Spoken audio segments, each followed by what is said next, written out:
Welcome to Daily Wisdom, Walking the Path with the Buddha, a podcast shared by David Roylance. This podcast is dedicated to guiding you to completely eliminate the discontent mind and the suffering it causes by attaining enlightenment. Learn and practice the teachings of Gotama Buddha that will guide you to fully attain a peaceful, calm, serene, and content mind with joy. To support this podcast, visit patreon.com/supportbuddha or visit buddhadailywisdom.com, where you will discover a full range of courses, retreats, and online learning resources to assist you on the path to enlightenment. Now, here's our teacher to share more.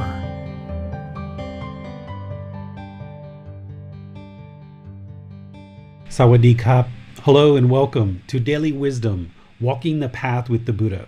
Today is the restart of our group learning program. This is a completely new start where we're beginning from the beginning of our group learning program, and over the next 7 months, we're going to be progressing week by week, helping you to develop your meditation practice, but more importantly, helping you to develop your life practice, where you're learning and practicing Gotama Buddha's teachings on this path to enlightenment.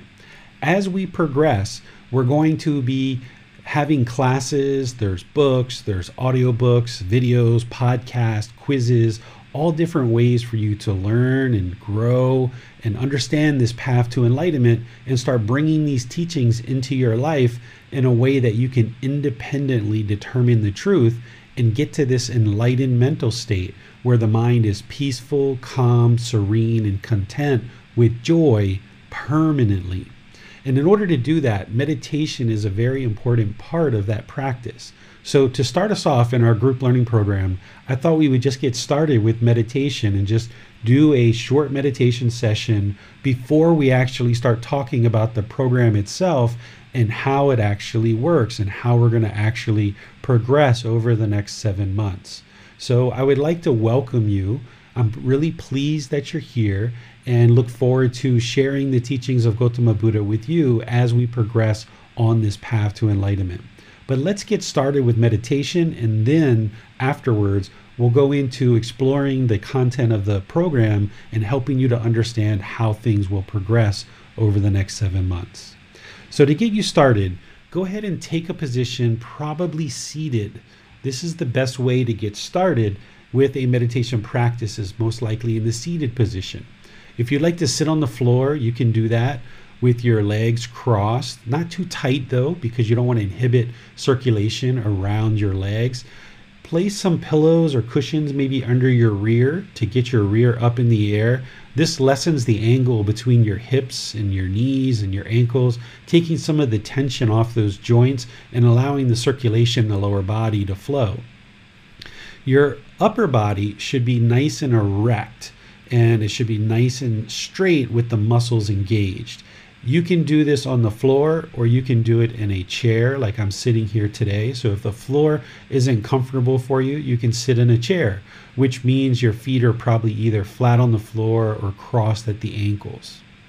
With your spine erect and your muscles engaged, which will keep the mind actively engaged during meditation, just close the eyes and start breathing in through the nose and out through the nose. Just take some nice, steady, consistent breaths. Breathing in and out.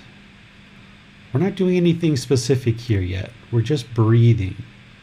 Just helping you to establish a nice, steady, consistent breath. Breathing in through the nose and out through the nose. Breathing in and out. Just sit with the breath for a few cycles here and just start to establish a nice natural breath where you're not trying to control or force the breath. You're just allowing the breath to come in through the nose and out through the nose naturally. Breathing in and out. Breathing in and out. Now fixate the mind on the sound of the breath or the sensation of the air entering the nose over the skin.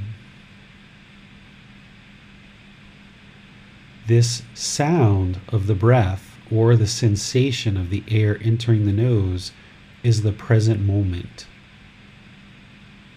Try to fixate the mind on this sound or sensation. Still breathing in and out.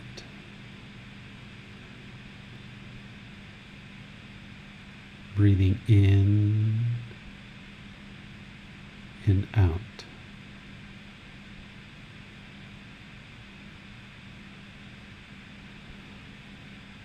Now I'm going to offer you a little bit of guidance just to help you understand what to do during meditation. So you're going to be focused on the breath, the sound or sensation, and as you breathe in through the nose and out through the nose, if the mind wanders,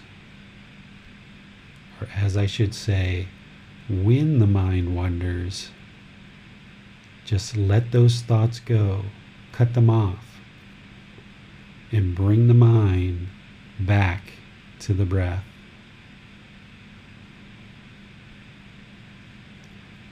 The mind's going to be interested to go to the past or the future. It may have thoughts, ideas, or perceptions. You haven't done anything wrong. You haven't failed at meditation. This is just what the unenlightened mind does. It wanders. It likes to go places. It doesn't want to stay in the present moment. So wherever you notice that the mind has wandered, at whatever point you notice that, cut it off, let it go, and bring the mind back to the breath. Breathing in and out. Breathing in and out. I'm going to be quiet now, just for a short time, and let you experience meditation without me talking and no other stimulus.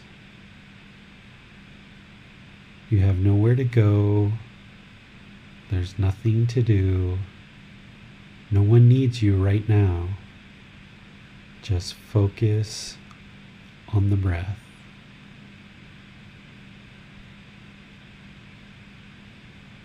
Breathing in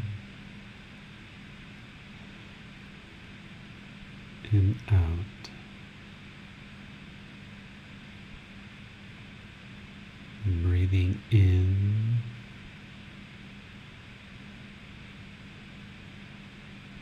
and out.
Just focus on the breath.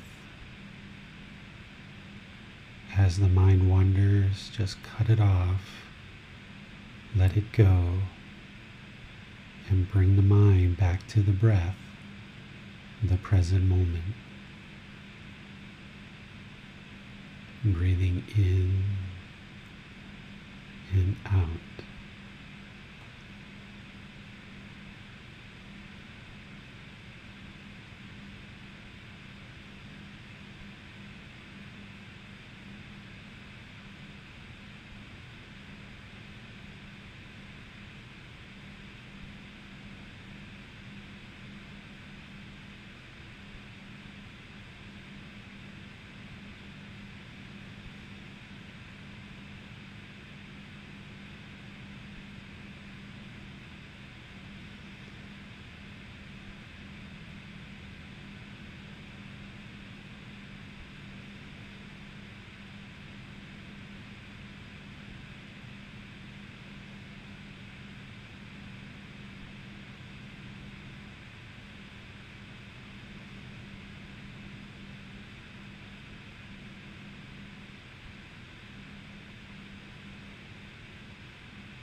Okay, if you'd like to slowly start coming out of meditation, just did a short little meditation for today, just to kind of get things started.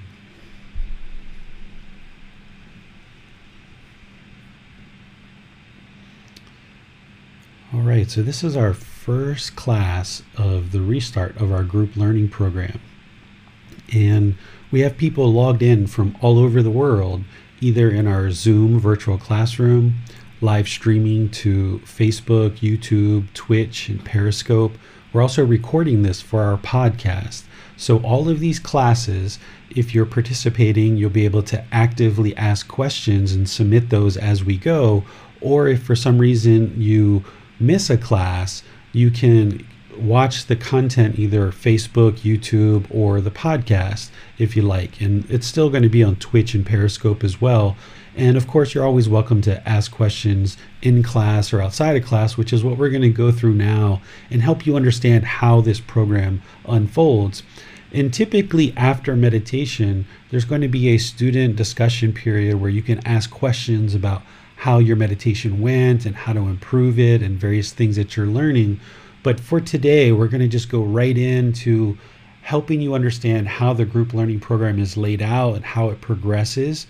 And then after we talk about the group learning program itself, we're going to move into having an open discussion where any kind of questions that you might have related to anything in your practice, we can talk about at that point.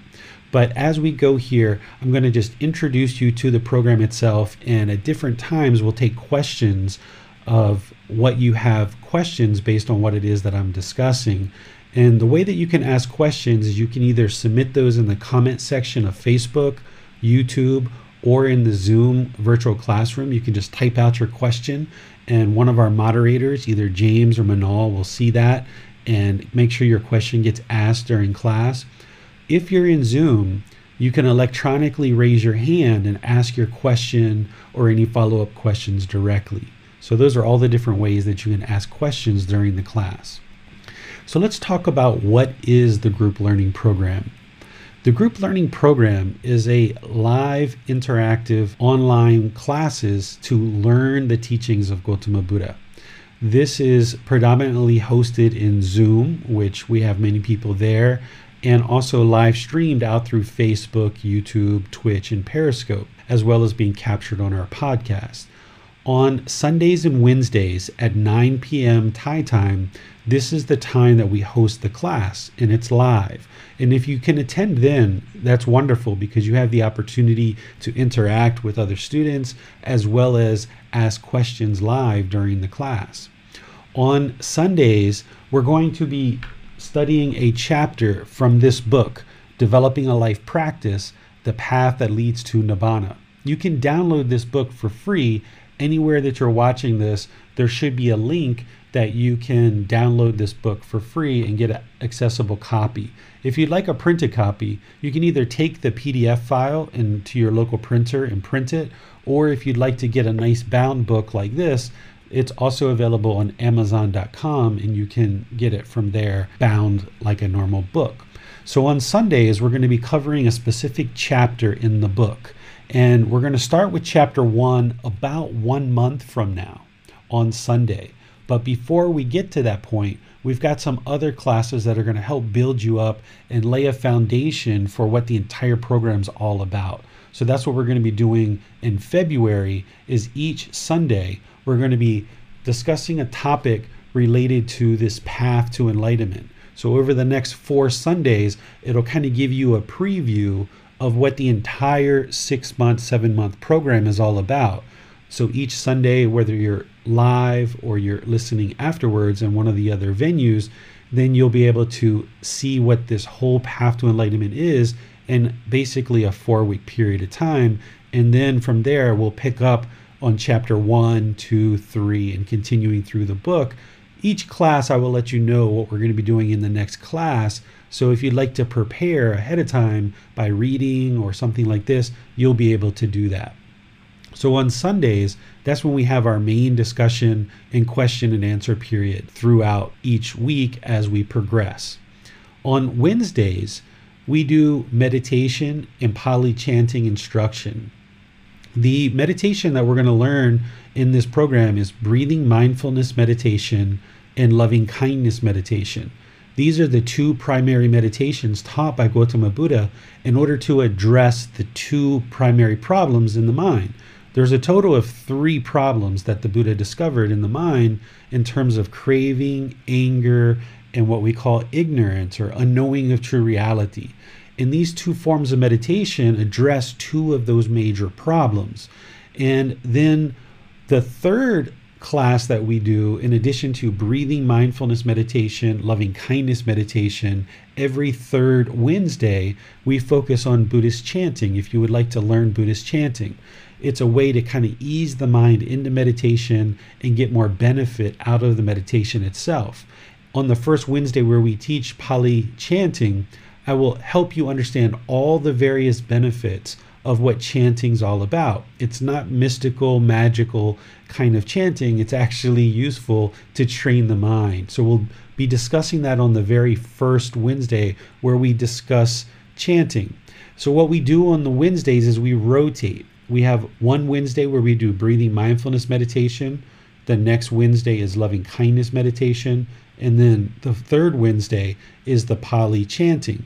And oftentimes what we'll do is do meditation on the same day as Pali chanting as well. So we're meditating together each Wednesday in one form or fashion, but the idea is that this is building you up so that each day you can be meditating on your own, that you'll be learning meditation and all the other teachings in class, but you need to develop your life practice.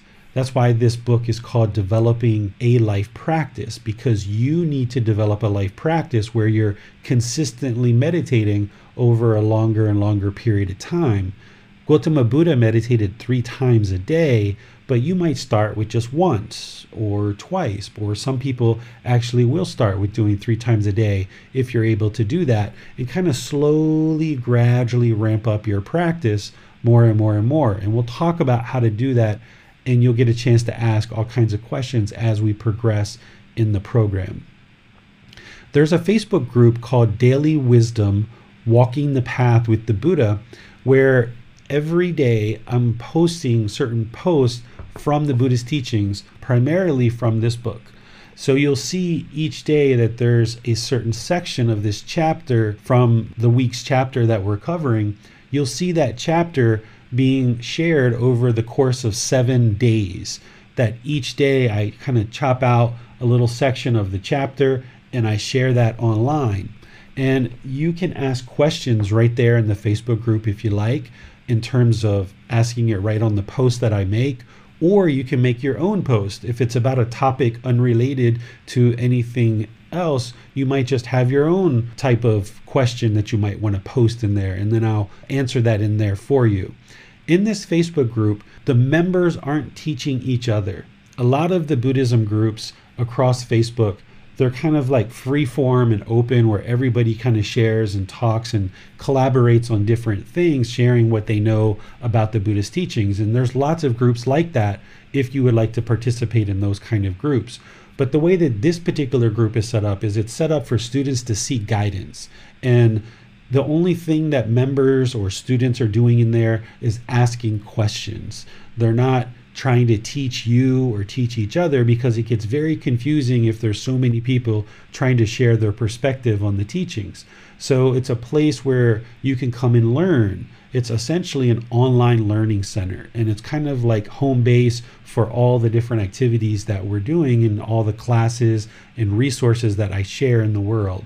So you can get access to this by just clicking to join this particular group, Daily Wisdom, Walking the Path with the Buddha, and everybody's approved right away. And as soon as you're approved, you then have access to all the resources that are in there, asking questions through your own post or asking questions based on posts that I make, and you can ask questions to get clarification.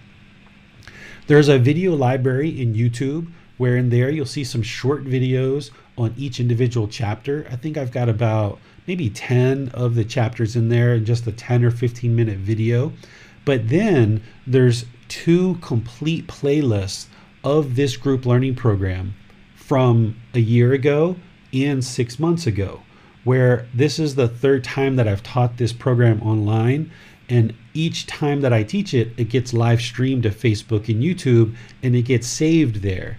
So if you go to our YouTube channel, not only are you going to get the short videos of each chapter, but you're also going to get the playlist of all the live streams that I've done in the past where I've taught this similar content with questions from students and so forth.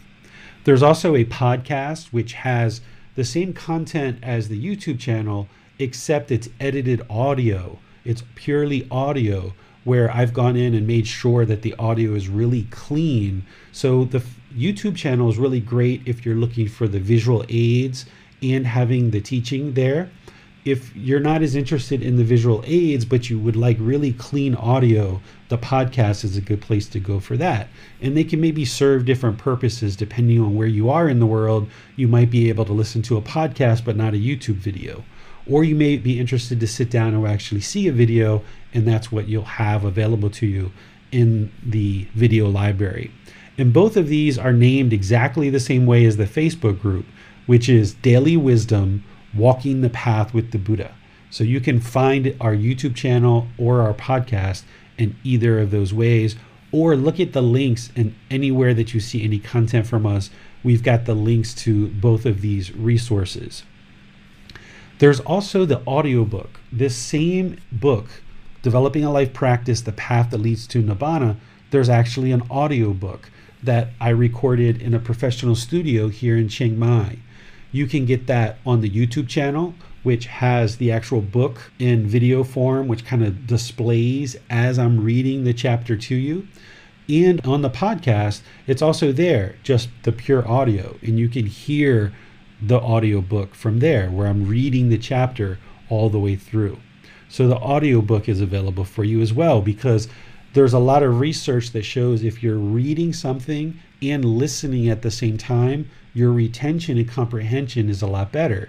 In fact, sometimes when I'm preparing for these classes, I will oftentimes go to YouTube and look at the audiobook myself. Even though I wrote the book, I will read the book through YouTube and listen to myself actually reading it to myself. So the audiobook is really great for retention and drawing in the information. And then there's also quizzes as well. If you'd like to use these, there's quizzes for each individual chapter. Out of the 25 chapters, there's about 20 different quizzes, which has about 20 questions. I think it'll take you maybe 15 minutes, 10 minutes to kind of take one of those quizzes.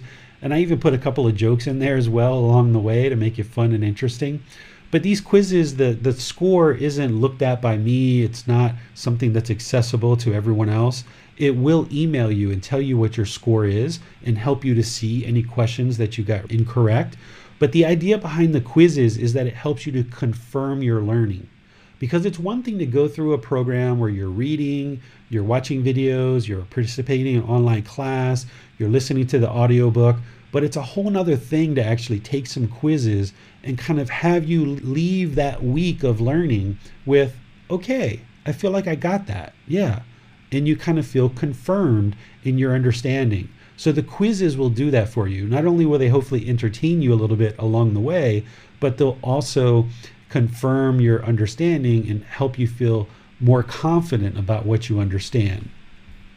All of these resources are actually combined at the end of each chapter. If you download this book, at the end of the chapter, you're going to see this table where it says learning resources for further exploration.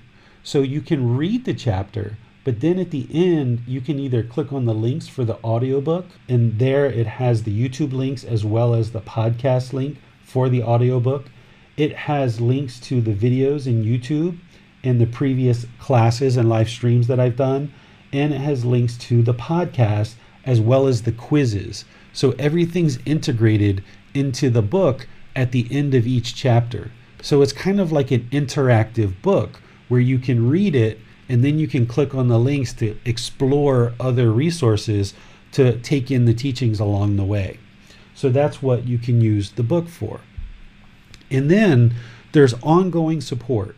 If you'd like to ask a question in class here online, or I also teach classes here in Chiang Mai at a local temple, so you can come to an in-person class on Thursday morning at 10:30 at Wat Tung Yu. It's in the city of Chiang Mai. It's a really nice private temple. Anybody is able to come, but it's nice and quiet. It's not a real busy temple.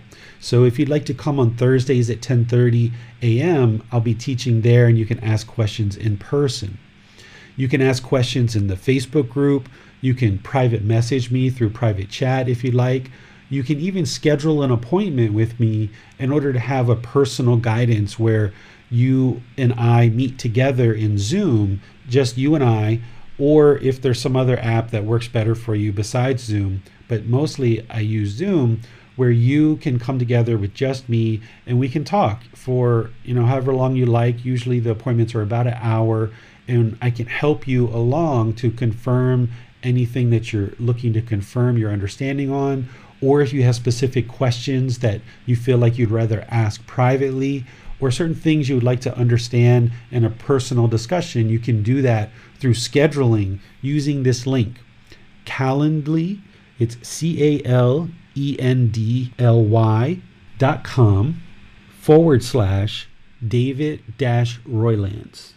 It's calendly.com/David-Roylance. And if you go to this link, it will just present you a really easy thing that you just make a couple clicks. You can see what's available on my schedule, and it automatically adjusts for your local time zone. So I've set up times each day throughout the week that I'm available for personal appointments, and it's only going to show you those times that are available that I've set up, but it's going to adjust all of that based on your local time zone. And then as soon as you click submit, it notifies me, it puts it on my personal calendar, and then it gives you the login information so that you can log into Zoom and we can be chatting and having a personal discussion when you've scheduled it. And there's a lot of students who do that every week or every 2 weeks or once a month. It's totally up to you. It's not required. It's available to you. And in the way that the Buddhist teachings are typically taught, there is personal interaction between students and the teacher, because it's helpful for the teacher to understand your mind, and it's also helpful for you to get to know the teacher. But more importantly, there's certain things that are kind of private in nature that you really want to get specific help with in terms of how to apply the teachings of the Buddha in your daily life. Because the books and the classes and everything else that I share, it's really good to share those teachings in kind of a general way with a wide audience in a class. But then where the real benefit comes in is, how do you actually apply this on a day-to-day basis in your personal situations? So as you're encountering certain things in your life, you'll be able to learn how to apply these teachings in your daily life through either asking questions in one of these ways that I've already talked about, or through a personal discussion with your teacher. So this is what the program is all about. And I thought what I would do is just kind of pause here and see what questions you guys might have. And just as a reminder, you can put your questions in the Facebook, into YouTube, or Zoom comment section. Our moderators will see that and make sure your question gets asked, or you can raise your hand electronically in Zoom and ask your question directly. So with that, I'll just check with James or Manal and see if we have any questions coming in. It appears we have no questions at this time, David. Okay, so let's move into why are we learning the Buddhist teachings, right? That's a really important thing. What I just described is what the program is, but let's talk about why. What the Buddhist teachings are is it's all about training the mind. There's nothing in the Buddhist teachings that are based on belief. Belief, the mind doesn't know whether it's true or false. The mind is just believing something. That's not how the Buddhist teachings work. The Buddhist teachings are essentially all about you learning certain teachings about what we call the natural laws of existence. This is how you gain wisdom and awaken the mind to enlightenment.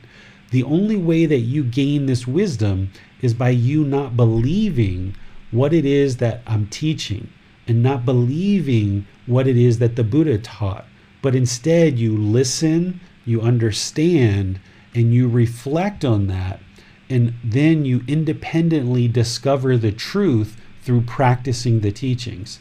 And when you gain this newfound wisdom, the mind starts functioning through this newfound wisdom more and more and more, and it gradually awakens to what we call true reality.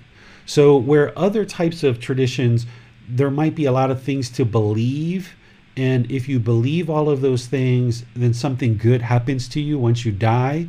The Buddhist teachings aren't that way. The Buddhist teachings are, you learn actively with a teacher, and then you take those teachings and you apply them in your daily life, and in doing so, you will discover the truth that these teachings are real and true. And as you do, the mind starts functioning differently. Through this training of the mind will become more peaceful, calm, serene, and content with joy.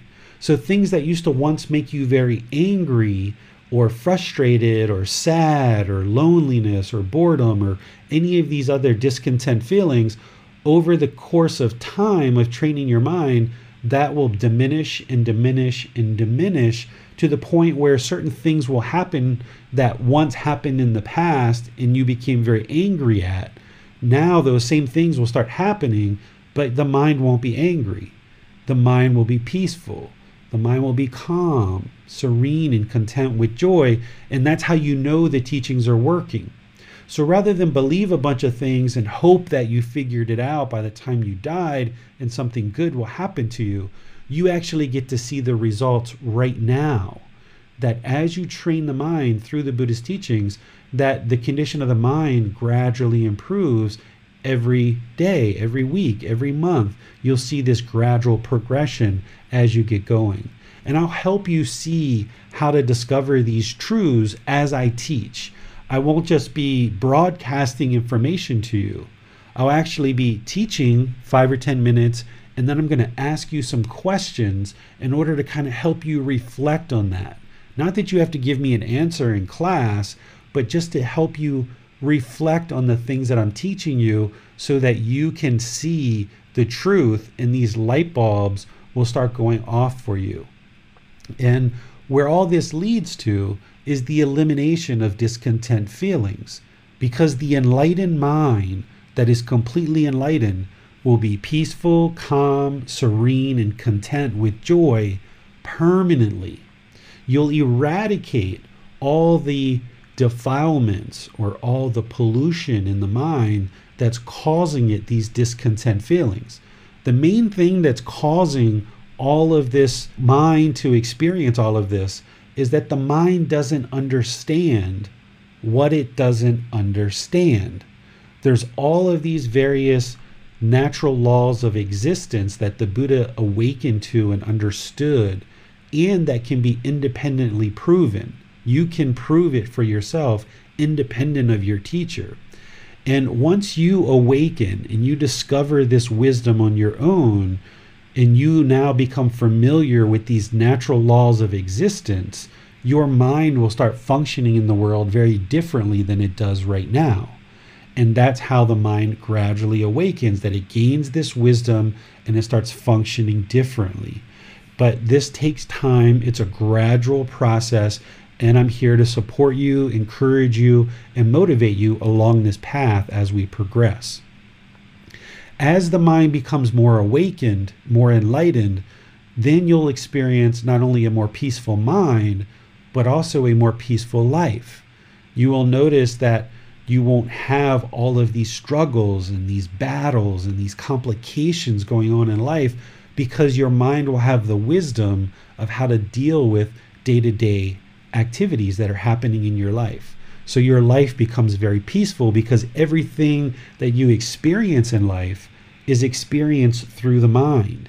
So by you training the mind to be more peaceful, calm, serene, and content with joy, with the mind acquiring that and attaining that more and more, what you're experiencing in life goes through the mind and is experienced through the mind. So your life becomes very, very peaceful because the mind is peaceful. This will also help improve your personal and professional relationships, because one of the things that human beings struggle with the most is our relationships. Our life partner, our children, our boss, our coworkers, our neighbors, our family, all these various relationships in our life become very discontent. We end up having lots of challenges and struggles in relationships, and we end up pushing people away because we're not able to have this comfortable relationship where you can understand why you're getting angry and why other people are frustrated and what's going on here in true reality. So the unenlightened mind struggles to have these personal and professional relationships. But as you awaken to this wisdom, the mind will start functioning through this wisdom in a more peaceful, calm, serene, and content way. Essentially, what you're doing in learning the Buddhist teachings is the same thing that you did with the natural law of gravity. When you were a child, you didn't understand the natural law of gravity. You essentially were 1 year old, 2 years old, 5 years old. You knew that every time you stood up, you kept falling down. And if you ran too fast and your feet got bundled up underneath of the body, you would fall down and you would hit your knee. Or if you put your toys in a certain place, they would fall down and break. This natural law of gravity was unknown to you when you were young and you were little, because your mind didn't have the wisdom of this natural law of gravity. But over time, your mind gained more and more understanding. It gained more and more wisdom. It gained more and more training. Your mind in the body was trained to understand this natural law, and you awakened, and you got this wisdom through understanding this natural law of gravity. And as you did, you then became able to function in the world more peacefully, where now you probably don't fall down very much, or if you do, you probably giggle and laugh at yourself, or you don't have things that fall down off of tables and break very frequently, because you understand the natural law of gravity.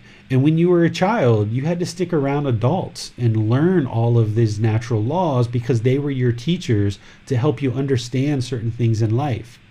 Well, these natural laws of existence that the Buddha awakened to, it's just like the natural law of gravity, that when you learn these teachings and you gain the wisdom to understand these natural laws, your mind will gradually awaken, getting more and more wisdom. And just like you can now function more peacefully with the natural law of gravity, you'll be able to do the same thing with the natural laws of existence taught by the Buddha once you learn them and start practicing them. The reason why you've been struggling in your personal and professional relationships, and why life can sometimes feel a bit miserable, is because you don't yet understand the natural law of existence. Just like it was miserable as a child, every time you stood up, you kept falling down, and you kept falling down, and your toys kept breaking, and you would cry, and you would boo-hoo because of this natural law of gravity that you didn't understand. Eventually, you started understanding it, and now if you fall down, you might laugh and chuckle a little bit, right? Because you understand it, and you just realize, oops, I made a mistake. Well, the same thing's happening here, is you just haven't become wise enough to these natural laws of existence that you'll understand them, and now you can function with them peacefully. And that's the process that you now need to go through in order to awaken to this wisdom that will share with you the natural laws of existence. And as you do, this is why your personal and professional relationships will blossom, and you will no longer experience these struggles in life, because you will understand how to operate within these natural laws. You'll still face challenges. There'll still be things that will come up, but you won't look at them as problems, right? You'll have the wisdom of how to apply wisdom to these challenges and improve the situation that's happening for you. And you'll figure that out as you go. And as the mind becomes more and more awakened, not only are all these benefits realized, but you'll also notice that the mind becomes more focused, more concentrated. You'll get clarity of mind and deeper memory. Because when the mind's polluted with what we call the 3 unwholesome roots, or the 3 poisons, the mind is muddled. It's not very clear. It's not focused, concentrated, clear. There's not much memory in the mind. That's one of the reasons why it becomes such a struggle in life to progress, because the mind has all this clutter. The Buddha called it muddle-mindedness. And as you awaken and the mind's pollution clears out more and more through the training, then the mind increases its focus, concentration, clarity, and memory, which is going to benefit you in all parts of your life. All parts of your life are going to see improvements in your personal and professional life, because your mind is now functioning more optimally. Okay? And then lastly, what's going to occur as you get closer and closer to enlightenment is you're going to escape this cycle of rebirth. This is something that people oftentimes don't understand much about.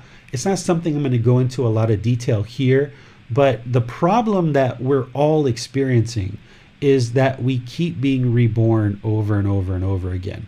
We're going to get to this way towards the end of the program. It's like chapter 22, I think, chapter 20 or 22, very far at the end of the program, where we're going to go through and talk about the cycle of rebirth. And we'll kind of touch on it probably here and there, but we're going to really get deep into it towards the end of the program, because this is a question and content that you don't necessarily need to understand right now. But do understand that you've been many, many beings in the past. And if you don't attain enlightenment in this life, then you will be reborn into future existences. And the idea is that by you learning and practicing the teachings to attain enlightenment, which you will observe the condition of the mind improving, once you attain enlightenment, you'll no longer be reborn. You'll escape all this suffering or this misery or this challenges of life because you've escaped it in this life. You've solved the problem of the discontent mind in this life to get to enlightenment. And now, because you've solved it, you'll no longer experience rebirth to come back and experience life again, which can be liberating, because who really wants to continually go through learning how to crawl, walk, run, learning how to talk, learning your ABCs, learning how to read and write and do math, learning how to interact with people, learning all the different things we had to learn, all the sorrows and heartache and challenges that you experienced in life. Sure, you've had some good experiences and some enjoyment throughout your life, but there's also been a lot of misery that you wouldn't want to repeat if you had the choice. Well, you do have a choice. The choice is that you learn and practice the teachings of the Buddha, and by doing so, you'll see that your mind becomes more and more peaceful, and as it does, and you attain enlightenment, then there'll no longer be rebirth where you need to come back and experience these problematic situations that you've experienced throughout life. So what's happened in the past is in the past in terms of the lives that you've lived. What may or may not happen in the future in terms of rebirth, it's in the future. It's not important right now. So that's why we're going to put this away until we get towards the end of the program, where you can more fully understand the cycle of rebirth and why this is really the true core problem that we're solving. But in order to solve that problem, you've got to first solve the problem with the discontent mind, which is what this path to enlightenment is going to help you do. So let me pause here and see if there's any questions. I know this is a brand new class. Students may be a little bit shy to ask a question, or maybe you just truly don't have any questions. But if there are any questions on this particular content, I'd like to just pause and give you a chance to ask those questions. We have no questions at this time, David. All right. So let's go into how we're going to do this. And I've already touched on this a bit. Essentially, what we're going to do is one chapter a week. And this first month, we're not really covering a chapter. Or if you would like to read a chapter, it's chapter 4 and 5. But you don't really have to read this first month if you don't want to, because starting in March is where we're going to start chapter 1, 2, 3, and continue from there. If you're going to read anything this week or this month, I would say read the preface of the book. The very beginning of the book has a preface. And if you read those few pages, that'll kind of get you started for this month. Because I'm going to walk you through over the next 4 Sundays, I'm going to walk you through the core teachings of the Buddha, which is going to give you a preview of this entire path to enlightenment. And we're going to do that on Sundays at 9 o'clock Thai time, right here, wherever you're seeing this. If you're not able to come to a class live, then you can just watch the recording available either on Facebook, YouTube, or the podcast. This is essentially an independent study program. It's a journey for you to progress independently.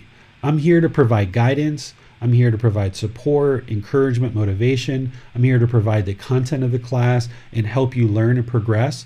But this is really your life. It's your life. It's your decisions. It's you choosing to pick up the book, to watch the videos, to listen to the podcast, to come to class, to ask questions, to take the quizzes. This is your life and it's your practice. It's not my practice. It's your practice to independently journey on this path to enlightenment. And you've got support here from me and other members of the community in order for you to do that. All of the Buddhist teachings, as I mentioned, are based on independent verification of the truth of the teachings. There's nothing that you're going to accomplish on this path based on belief. There's no belief. And that should be really liberating to you, that there's no time that the Buddha or I are going to say, just believe me. I'll never say that to you. And the Buddha never said that either. because your mind isn't going to be liberated by belief. As I teach you in each individual class, you're going to see how I'll share for a few minutes, and then I will ask you questions to kind of invite you to reflect. And when I say reflect, it's looking inward to determine whether what I'm sharing with you is the truth or not. So I'll teach you for 5 minutes or so on the first day, this Sunday, and then I will ask you a few questions to have you look internally over the experiences that you've had in your life to determine whether or not what I'm actually sharing is true.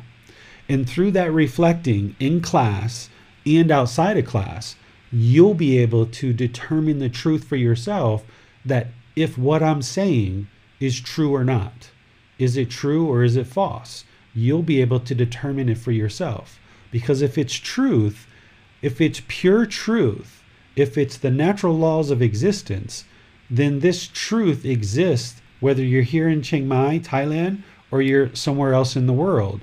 So you should be able to take what I'm sharing in these classes and you should be able to apply it and see it working in your life, because it's the natural laws of existence. So through that process of reflecting and looking at the teachings to determine through your past experiences if this is indeed what you have experienced or not, and through applying it in your daily life, through that process of reflecting, you'll be able to determine the truth, and then you will have wisdom, and the mind will be able to retain this wisdom and now practice more and more and more. And as you make better and better decisions through this wisdom, your life and the condition of your mind will just gradually improve. You really need to establish a daily meditation practice with breathing mindfulness meditation and loving kindness meditation. I suggest for the first 2 to 4 weeks that you only do breathing mindfulness meditation. Loving kindness meditation is something that needs to be learned, understood, and practiced as well. But breathing mindfulness meditation is the practice that you need to start out with. So in this program, I'm going to be starting out each Wednesday with breathing mindfulness meditation. I'm not actually going to teach loving kindness meditation until next month. Even though we typically rotate breathing mindfulness meditation, loving kindness meditation, and Buddhist chanting every week, I'm not going to start that rotation until next month in March, so that this month of February, you'll be able to just really establish this breathing mindfulness meditation practice. That's what's important, to get that one started. And then once you've got that really well established over this month of February, then in March, we'll bring in the loving kindness meditation so that you can add that to your practice. And these are the only two that you'll actually need to really get moving and headed forward on this path. If you've learned any particular type of meditation in the past or any kind of teachings in the past, those things can help you, and they got you to where you are right now. But I would suggest that you set that stuff aside for now. You're welcome to ask questions about it. You're welcome to ask me, how does that relate to what it is that I'm teaching? You're welcome to discuss all of that either in class or in the Facebook group or in personal discussions. Totally up to you if you kind of want to see my thoughts on what it is that you've been practicing in the past. But in large part, it's really important that you kind of approach this as if you've never ever studied Buddhist teachings whatsoever, and try to come to it as much with a clean slate as possible. Because in doing so, that way you can really take in and absorb what it is that I'm sharing and get the most benefit out of the classes and the content that I'm sharing.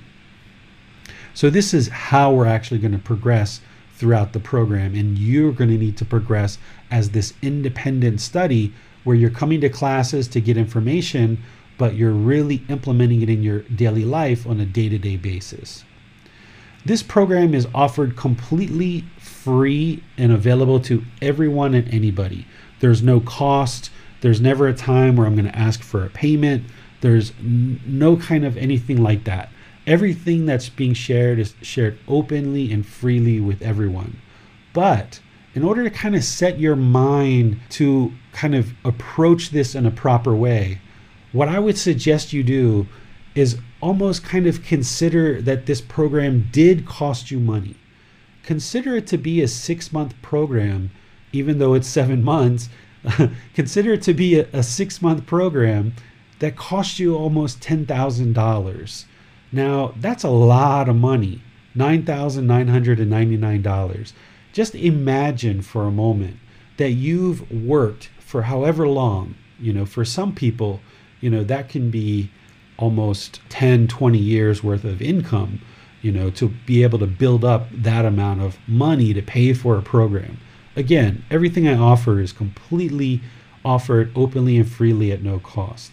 But if you can set your mind to the same thinking, that if you bought something at a store, or you bought a car, or you bought some clothes, you would really value what it is that you're purchasing, because you had to work really hard in order to build up enough money to purchase a particular thing and use a particular tool. Or if you went away to a university or a college or some educational program, you would ensure that you were being diligent with your studies because you put in some money in order to make sure you got that learning resource, or you got that particular car or clothes. And I would like you to do the exact same thing with this program. Just imagine that you've spent this enormous amount of money and you've put that in there, and now take this program just as important as you would had you truly paid that money to a university or a college or some other place, so that you can stay dedicated and committed to learning and practicing these teachings in class and out of class as well. Because just like everything in life, this program is just like everything else. You're going to get out of this program what you put into it. If you come to classes on Sundays and Wednesdays, or listen to the playbacks, if you're meditating each day, 1 time, 2 times, 3 times a day, if you're asking questions in class, in the Facebook group, sending private messages, having personal discussions with me, you're going to get a lot out of this program because you're putting a lot into it.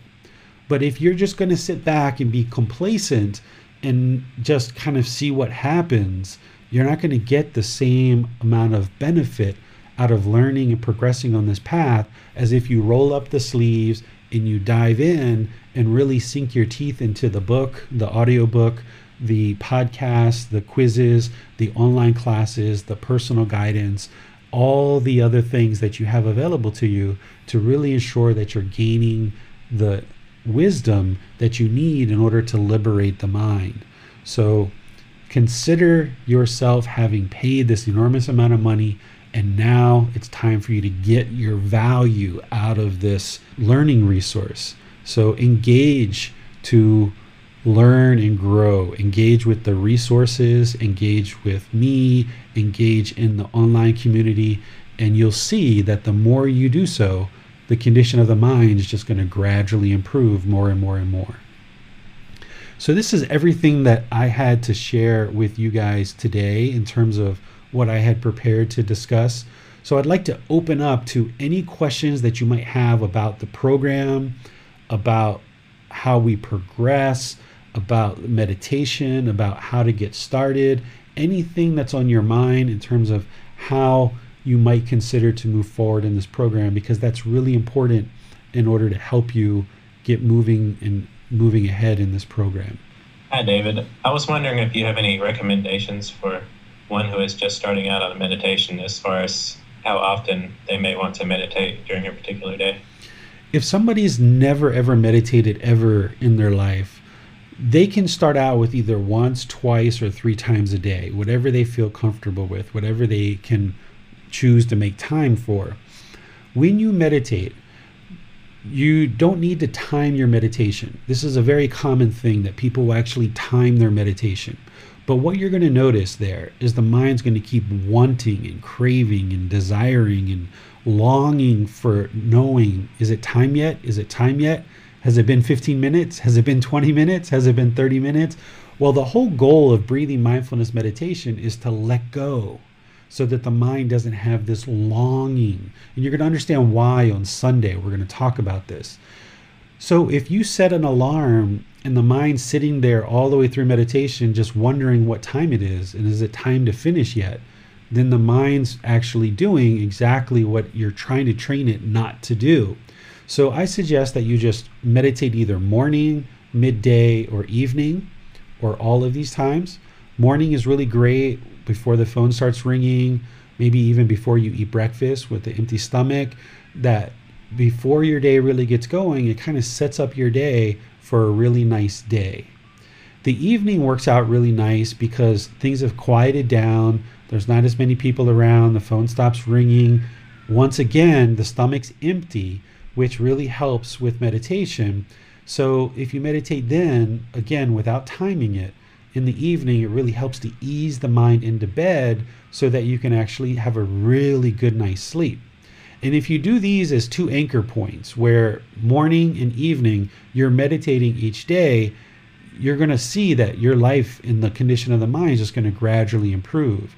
Well, if you can get a third one in there somewhere, that's wonderful. You can do midday, but typically when someone just starts out, that's not usually what they're able to do. But there's certainly some people that have done that and they benefit from having done so. Because if you can meditate 3 times a day, you're going to see the progress happen much more quickly, because meditating is like having an empty bucket and you're trying to fill up this bucket with water. And as you're meditating, you're scooping water into the bucket and your bucket's going to become more and more full. Well, if you're only meditating once a day for, say, 5 minutes, okay, you're getting some water and the water's growing. But if you meditate twice a day, now you're scooping more water. Or 3 times a day, you're scooping more water. Or if you can expand from 5 minutes to 10, to 15, to 20, to 30 minutes per session, now you're scooping more water and the water is growing in the bucket more and more and more. And this is only going to help you as you progress.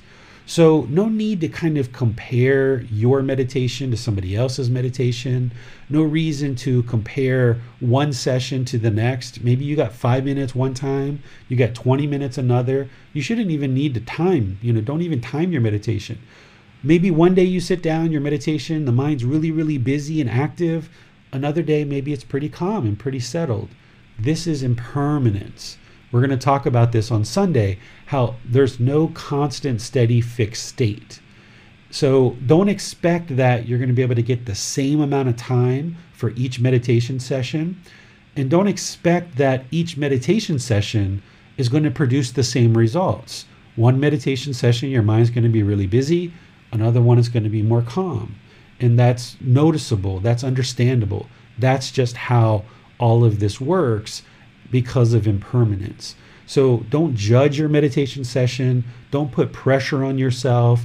And if you plan to do 2 or 3 a day and you only get 1, don't beat yourself up. Don't feel guilty. Nobody's judging you. Nobody's looking at you and judging whether you did good or whether you did bad. Nobody's doing that. I'm not doing that. Nobody else is doing that. So make your idea of, okay, I'm going to meditate once a day to get started. Maybe that's what you do.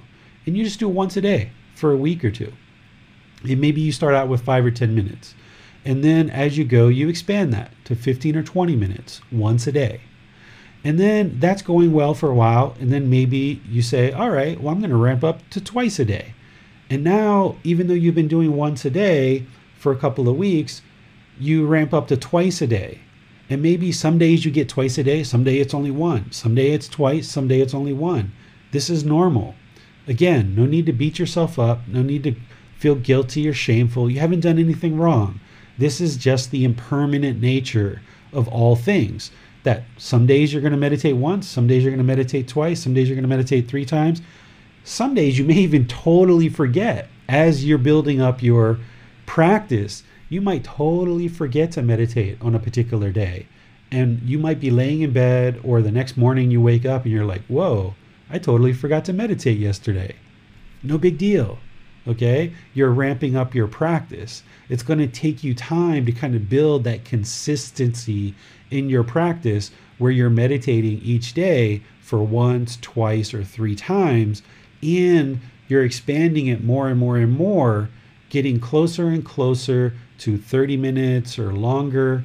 Again, not timing it, but just expanding it more and more. So if you start with once a day for 5 minutes, that's fine. But if you can get more, maybe more frequency, maybe twice a day. Or if you can get longer, 15, 20 minutes, you're just always working to expand your meditation practice where you can eventually get more and more meditation going. Right now, I meditate twice a day. There's some days where I meditate 3 times or 4 times a day. If I'm teaching, I'll be meditating in classes. But for what I do privately by myself, I do about twice a day.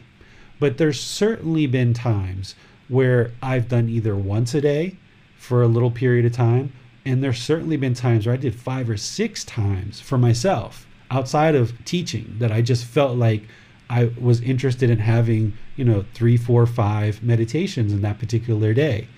And there's been some days where I didn't meditate at all. For example, a few years ago, I got in a motorcycle accident and I couldn't really breathe because I had a cracked rib. It was really difficult for me to breathe and it was painful. So for about a week and a half, I didn't meditate at all. But it's okay because I'd already scooped a lot of water. My bucket had a lot of water in it. So after that week and a half was over and my rib started healing a little bit, not completely healed, but it was partially healed, I started meditating again and I started scooping some more water. So don't feel guilty or shameful as you build up this practice. It's going to need to be built up from the ground and get some consistency more and more and more. If you're meditating with music or apps or gongs or candles or all of this other stuff, you're welcome to do that if you like, but I suggest the more that you get away from those kind of things, the better for you in your mind. And you may need to do that gradually. If you're used to meditating with music or apps or other kind of things like this that are going on, you may need to do 1 session with it and 1 session without. 1 session with it, 1 session without. And do that for a little while. Build up your practice. Then do 1 session with it, 2 or 3 sessions without it. 1 session with it, 2 or 3 sessions without it. Do that for a while. And just gradually ease the mind away where all you need is the body, the mind, and the breath. These are the only 3 things you need to meditate. The body, the mind, and the breath. But it's going to be challenging for you to kind of start out that way if you've never meditated that way before. If you're used to meditating with other things, or you're just starting out on a meditation practice, it's oftentimes hard to just have the body, the mind, and the breath, because at that point, all you're left with is your thoughts. And if your thoughts are bound up, like most people are who haven't reached enlightenment, there's all this ickiness, there's all this unwholesomeness, there's all this congestion and confusion in the mind, all bound up and tangled up. And it's not until you start unwinding this that these thoughts start to surface. And just the body, the mind, and the breath, if you're left with these thoughts, it can be a bit challenging. So that's why I say kind of ease into meditation, and that way the mind can just gradually adjust to this new life practice that you're building for yourself. Thanks, David. It seems especially important as we begin meditating that we not place expectations on ourselves and that we not feel guilt as a result of what happens. And would you say that that also involves the path in general and applies to us as we walk on this path? Yeah, this is a common thing that people will have worry or anxiety or guilt about either not meditating, for example, or if you learn about the Buddhist teachings about things like right intention, right speech, right action, and you realize, wow, like I've been doing all that stuff my whole life. I shouldn't be doing that. It's harming me. It's harming other people. Or once you learn the teachings, a lot of times people think that they're going to just snap their fingers and instantly be able to practice the Buddhist teachings. But that's not how this works. You're gradually training the mind. The Buddha didn't instantly attain enlightenment. This is one of the big myths within Buddhist communities, is people think that he sat down under a tree, he meditated, and well, wham, he got to enlightenment. that's not what he says at all. And that's not what people's experience is who have attained enlightenment. It's a gradual training. So you can think about the Buddha's teachings like a ceiling. Like this is the ideal, is to get to this ceiling where you are fully practicing as an enlightened being. But you're somewhere below that right now. And you've got to gradually build up your practice more and more and more, getting to that ceiling. And as you do, you're going to fall back, and then you're going to go up, and then you're going to fall back, and then you're going to go up, and then you're going to fall back and go up, and fall back and go up. And this is completely normal. And as you do, even I tell you right now, don't feel guilty. Don't feel shameful, right? Don't feel any of those. But you will, because that's what the mind does. But just try to eliminate that as we go. I'm going to give you more and more tools, more and more teachings of how to eliminate that. But it's one thing to hear me say to eliminate it. It's one thing for you to hear me say, don't worry, don't have guilt, don't have anxiety, don't have shame. But the way the mind functions is it will. And just use that as motivation of, man, I've got to get this mind fixed. I don't enjoy feeling guilty. I don't enjoy feeling shameful. I don't enjoy this anger and this frustration and this irritation, this boredom and this loneliness. I don't like these things. And if you don't like this discontent mind, then you're in exactly the right place. I don't know too many people that like anger and enjoy it, or they enjoy feeling guilty, or they enjoy feeling bored or lonely or shy or having fears. I don't know people that really enjoy that. And that's the motivation for us as humans to learn these teachings and progress so that you can eliminate this from the mind through training the mind. So even I tell you, no need to feel guilty or shameful. At some point you probably will, but then just remember, it's okay. Yeah, I forgot to meditate today. It's okay. I'm going to do better right now. I'm going to meditate now or tomorrow. Or if you learn about what's called right speech and you're not practicing right speech fully or 100%, it's okay. Everybody is going to go up and then a little bit down, up and then a little bit down, up and then a little bit down, up and a little bit down, right? You're going to just constantly be working towards this ceiling. And as you do, you're going to see things improve more and more and more. Thanks, David. We have a question from the Zoom virtual classroom, so I'm going to unmute. Hi, David G. Atula here. Okay, I have got a question regarding meditation. You just mentioned that if I'm doing a certain kind of meditation, and if you teach me the breathing and mindful meditation, I need to leave the other practice. I am a Vipassana meditator, and I meditate twice a day. I attended Goenkaji's retreats, and I'm quite sort of into that practice. I practice in the morning and in the evening. We got this guided 1 hour group sit meditation, which does Anapana, Vipassana, and then a little bit of loving kindness. So how would I work with it, kind of? If you can, and I would suggest that you just set that to the side for the period of this class, because I think what you'll find is that by focusing on these teachings, you'll be able to observe the improvement in the mind through these teachings. What I understand that they teach at the Vipassana retreats, I don't know because I've never attended one, but through talking with students like you, it sounds like what they do is the first few days, they teach breathing mindfulness meditation, which is what I'm going to be teaching you as well. So that should go right along with your Vipassana meditation that you've always been doing. What Goenka teaches that I don't teach is what I've heard described as body scanning. Again, I don't know because I've never done it, but you're nodding your head yes. So I don't teach that. And if you would like to continue to do that, it's totally up to you. If it's benefiting you, feel free to use it. But what I would suggest is just focus on what it is that I'm sharing, because then you'll be able to see as a complete system that all of this is actually moving in the direction of improving the condition of the mind. And you'll know exactly what it was. Was it this teachings from David that I'm studying and that is coming from the Pali Canon and the Buddha? Or was it this other stuff that I'm using from my Vipassana meditation courses? So by separating the two, I think you'll be able to see more clearly exactly what's creating the benefit for you. Because if you meditate the way I'm teaching you for a few weeks or a few months and you're seeing improved benefit, then you know it's coming from this. Whereas if it doesn't improve, which I've never had a student ever say that it hasn't, because I've always seen people improve with what I'm sharing. But if for some reason it didn't, you could always go back to what you learned before. But I don't suspect that you'll have that experience. So maybe give that training that you've had previously a little bit of a break.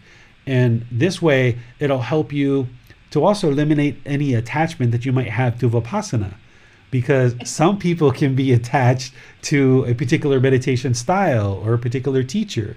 So by you letting that go for a few weeks or a few months, it can be good for the mind to not hold on to Vipassana too tightly. Yeah, I agree with you in that sense. What's happening is at this moment, there's a retreat that I follow with a teacher for twice a day. And I think and I'm also trying to kind of sit daily to get to this 2 years kind of requirement to do a 20-day course. But as you just suggested, I can actually keep away, I can take away this practice for a few days or few weeks away because there's some big course going on, then I'll not be able to attend. So maybe for a week or two when the retreat is there, I can just follow it up. But still go on with this practice because they're two different practices. And I usually used to do a lot of loving kindness practice with my teacher, Venerable Bhante Vimala. He's now he's a Sri Lankan monk, and he teaches loving kindness meditation. So I used to do that, and that really actually helped me quite a bit. And it works well with me when I'm doing the Vipassana as well, because it brings in a lot of metta, because you need a lot of metta when you're doing Vipassana. Because Vipassana is, as you just said, scanning the body, and it's quite it's a task. It's quite a thing that you go in, and it's like going through your body. It's a process. So I would love to do that. The way you said it, no time, because here this is like a 1 hour group sit that I follow, Goenkaji's group sit tape for 1 hour in the morning, and then I can sit 1 hour in the afternoon or evening, depending how the time is with me. So as I just said to you the other day, I wrote to you that noon time is a little bit kind of dicey for me. When I sit for my meditation, I end up kind of dozing or something like that, and it shouldn't be happening. But as you just said, the body is, whatever happens, happens. So I'm really looking forward to do what you are teaching and put it into my practice as well, because it's something I need to expound myself to the teachings of the Buddha. That's what I want to do. Good. Well, I'm glad you're here, and sounds like you've got a good approach to it, and feel free to ask any questions as you go, just like you did already. Yeah, definitely. In fact, I was looking, it's just that I got a little bit late today. Actually, it was my birthday, so I was celebrating it with the Venerable Bhante. He had come online and we did a puja, the Pali chanting and all that. So it was just a little bit, I got a little bit delayed. But other than that, I'll catch up with what you said at the beginning from the video, from the YouTube. But now that you just mentioned, so I'll try to work the way you have suggested. So it works better with the group, because it's a teaching program I'm following, and I'd like to do it thoroughly as per the requirement. I don't want to mix myself up with too much and then get entangled unnecessarily with the practice that doesn't work either practice doesn't work for me in the end, and I don't want that to happen. Sure. The goal is to get this mind that you currently are inhabiting to enlightenment, and whether it's Vipassana or what I'm teaching, we're all headed to the same goal. So we're all working in the same direction. So everything that you're doing is only going to benefit that goal. Thank you. Yes, definitely. Thank you very much. I'm looking actually forward to this entire course. Good. Thank you. You're welcome. Thank you very much. Thank you for coming. I had a question, David. People often enter into this practice coming from a background, religious or spiritually based on belief. I was wondering if you could expand on the self-motivated aspect of this practice and what role, if any, belief plays relative to independent verification. Yeah, so the way that some traditions work is, there's some kind of building and people show up to that building, and a person's going to come in and kind of share some teachings that are to be believed. And then as part of that, people partake in some kind of rites, rituals, ceremonies, or worship, or something like this. This isn't everywhere, but this is what some people are kind of used to. The Buddhist teachings aren't that at all. They're not based on belief. There's not rites, rituals, ceremonies, and worship as part of what he taught. People have added those things after he died, but during his lifetime, he taught that rites, rituals, ceremonies, and worship don't lead to this enlightened mental state, because the enlightened mental state is all about training the mind. And there's no bowing to a statue, there's no sprinkling water, there's no prayers asking for some third entity to help you. It's all about your own work. It's all about your own dedication. This path to enlightenment is an independent journey. It's about you making wise decisions to actively learn and actively train the mind on this path.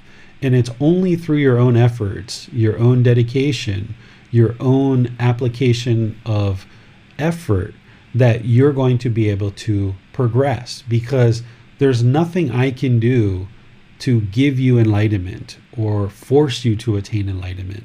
There's nothing anyone else can do. It's only through your own efforts. The Buddha called it striving.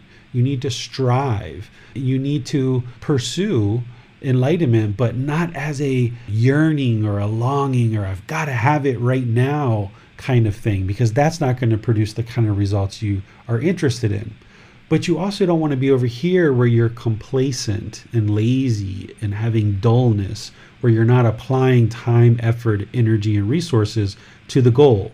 So you've got to find this middle where you're not overly longing and craving and wanting enlightenment, but you're also not complacent and unmotivated, being dull or something like that. So you've got to find that middle where you kind of each day maybe read for 10 minutes or 15 minutes, just a short time. I don't actually suggest that you sit and read for an hour or 2 or 3, because it's hard for the mind to retain that, especially when it's muddled with the attachments and it's muddled with the pollution and the taints in the mind. Just drip feeding these teachings is what's important.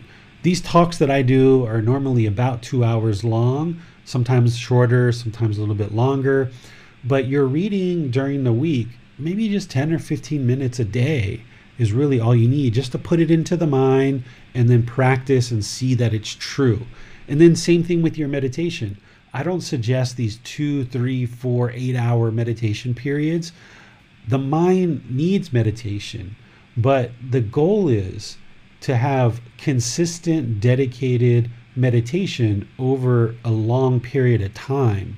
Whereas if someone goes into these 8, 10, 12-hour meditation periods, oftentimes people can be dissuaded because it is so challenging and so difficult. Now, there's certainly people that have gotten a lot of benefit out of that. I know enlightened people, enlightened monks who meditated for 7 days in one sit without eating, sleeping, going to the bathroom, or anything like that. And they've gotten some really good benefits out of that. But I also see that they've got a lot of challenges in the body, that their legs are kind of almost deformed, that it's difficult for them to walk because they were in one place for so long. So you've got to find that middle. And for me, I think a very good middle way is somewhere between 15 to 30 minutes, closer to 30 minutes per session, once, twice, 3 times a day. You'll really notice 2 times a day will really make things really nice for you. 3 times a day will just make it even better. Again, all without timing, but just generally work towards about a 30-minute sit twice a day or 3 times a day. And like I said, you might have to ramp that up with 5, 10, 15, 20 minutes, getting more and more and more and more. Doesn't mean you can't meditate for an hour. Doesn't mean you can't meditate for 2 hours. What I'm sharing is meditation doesn't necessarily need to be enjoyable, where you're actually craving pleasant feelings, but it shouldn't be unenjoyable either. When you first start, maybe, yeah, it's like walking through the mud a little bit. And that's why maybe 5, 10 minutes, 15 minutes is all you can do to kind of gradually build up this practice.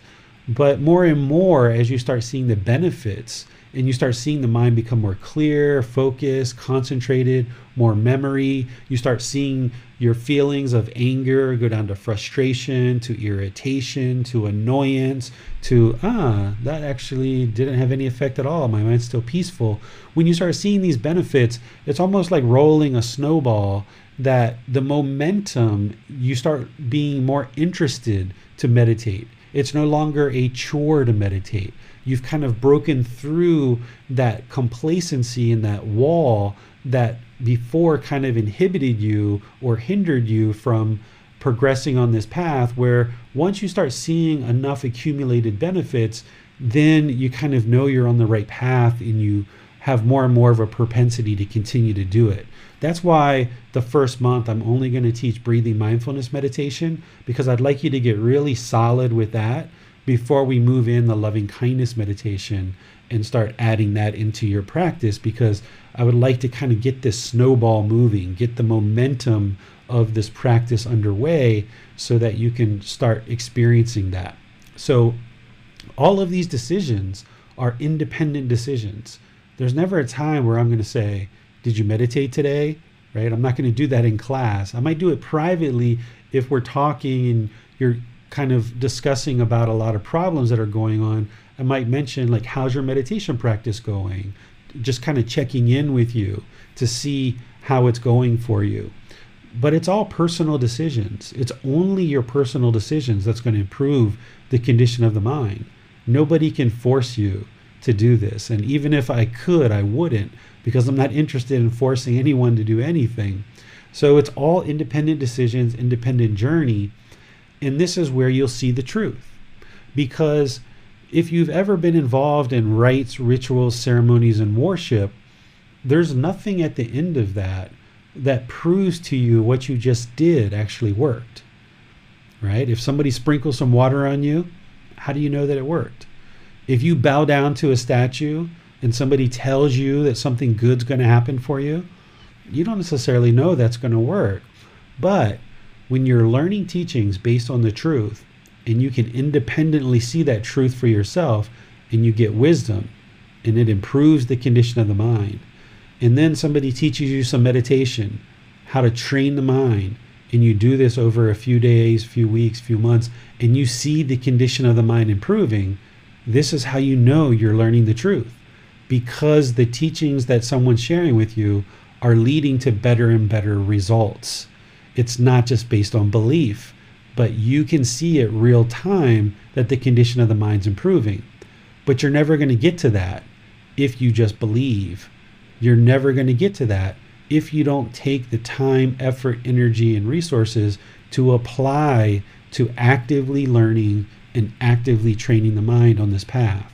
So that's why it's not based on belief. It's based on you actually doing something, and the decisions that you make on this path are what's going to lead to a more and more improved condition of the mind. Thanks, David. We have a question from YouTube.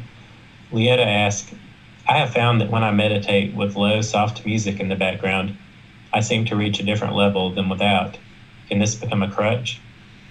Yes, it does, because when you're meditating using breathing mindfulness meditation, the goal of this practice is to eliminate craving, desire, attachment. This is where the mind wants to hold on. It has this outward longing for satisfaction and pleasure, and it wants to hold on to these pleasurable feelings. This practice of breathing mindfulness meditation is to eliminate the mind's holding on, because it's the mind holding on that causes it to be discontent. And what you're also doing is you're building mindfulness or awareness of mind. So you're eliminating the unwholesome root of craving, desire, attachment, and you're cultivating awareness of mind or mindfulness. Well, if you're trying to eliminate this quality or this aspect of the mind that's holding on to things so tightly, if you've got music playing in the background, the mind is just holding on to that music. it doesn't want to just sit with its thoughts and be peaceful, calm, serenely content with joy. It wants this sound. It craves this sound. It wants to hold on to this sound to get those pleasurable feelings. And if it doesn't have that sound, then it doesn't like it. And that's the whole problem with the mind, is it wants this pleasurable thing through the senses, either the eyes, the nose, the mouth, the ears, the bodily contact, or the mind. This is the 6 senses that the mind is craving pleasure through these 6 senses. And by you playing the music, it's actually just giving the mind what it wants, which is this pleasant sound. But that's not permanent. And therefore, when that sound isn't there, the mind doesn't like it and it becomes discontent. And what you're trying to do is train the mind to not be attached to these external things. You're trying to train the mind to be inwardly content, inwardly peaceful, inwardly serene and calm and joyful. But it can never get there if you allow it to latch on to these external things. So just like I mentioned earlier, since your mind is attached to this music, you need to gradually ease it away. Do 1 session with it, 1 session without, 1 session with it, 1 session without. Then 1 session with it, 2 sessions without, 1 session with it, 2 sessions, and then 3, and then 4, and then 5. And eventually you'll be getting so much benefit of not using the music that you just won't even use the music anymore. So the mind doesn't like change. This is the whole problem with the unenlightened mind, is it doesn't like change. It doesn't like impermanence. So that's why you're going to need to gradually ease it off, because if you just went cold turkey and stopped using the music, the mind's not going to like that, because the unenlightened mind doesn't understand and doesn't like impermanence. So this gradual easing off of the music will help the mind adjust and acclimate to no music a lot better.